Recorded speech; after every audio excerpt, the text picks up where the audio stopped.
The Secret of Medieval French Women. It was a warm afternoon, and I was driving through the city, already planning to wrap up my shift soon. The sun cast a golden hue over the streets, and the gentle hum of my electric car added to the stillness of the moment. Just one or two more rides, I thought, and then home. That's when my phone buzzed with a new trip request. I pulled up outside a quiet residential area lined with aged trees and classic architecture. As I stopped, the passenger door opened, and in stepped an elderly lady, graceful, elegant, with an air of quiet authority. Her silver hair was pinned in a timeless style, and the soft scent of lavender filled the air, carrying a trace of nostalgia. "Good afternoon, ma'am," I greeted her politely. She gave a gentle nod. "Good afternoon, young man." Now, I may not be that young, but I wasn't going to correct her. There was something about her, reserved, mysterious, and confident. I glanced at the app. "We're heading to the library?" "Yes," she said, her voice calm and composed. "Some research to finish." There was a depth to her tone that piqued my curiosity. An elderly woman doing research? There had to be a story behind that. "I suppose you must love books," I said. She smiled knowingly. "Books are where truths are hidden, my dear, and where secrets live forever." That caught my attention. "Oh," I asked. "What kind of secrets?" She gave me a small, amused glance, the kind that have kept women ahead of men for centuries. Now she had my full attention. "All right," I said, grinning. "You've got me curious." She hesitated, as if weighing whether to share something precious. Then she began. "My ancestors were from France. Long ago, in a medieval town, the women there had a secret, a way to keep their husbands devoted, loyal, and always returning home." I raised an eyebrow. "A secret? What was it? Some kind of hypnotic trick?" She chuckled softly. "No, much more subtle than that." Her voice took on a storytelling rhythm. "You see, these women had a clever method.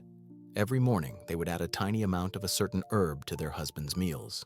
A dose so small it caused no real harm, just mild discomfort by evening." I blinked. "Wait, they poisoned their husbands?" She shook her head. "Not poisoned, just conditioned them."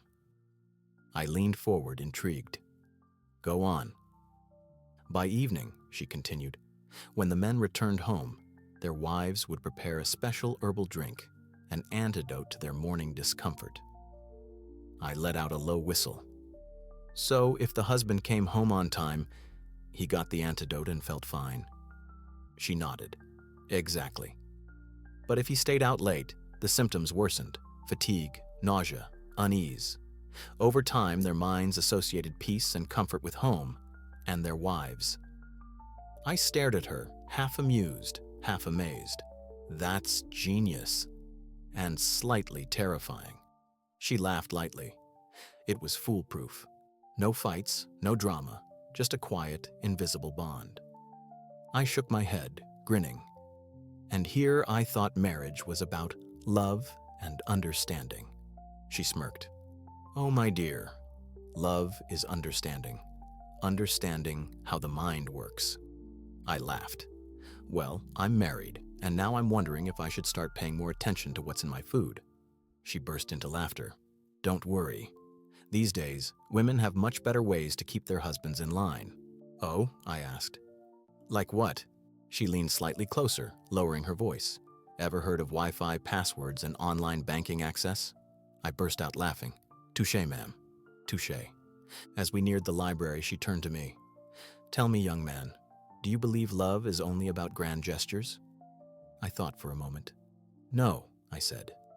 "I think love is in the small, everyday things, the unspoken understandings, the quiet trust." She smiled approvingly. "Then you, my dear, are a wise husband." We arrived at her destination. Before stepping out, she gave me one last, knowing glance. "Remember," she said with a wink, "the best secrets are the ones hidden in plain sight." And with that, she disappeared into the grand old library, leaving me sitting there, smiling to myself. As I drove off, I couldn't help but think, whether or not her story was true, one thing was certain.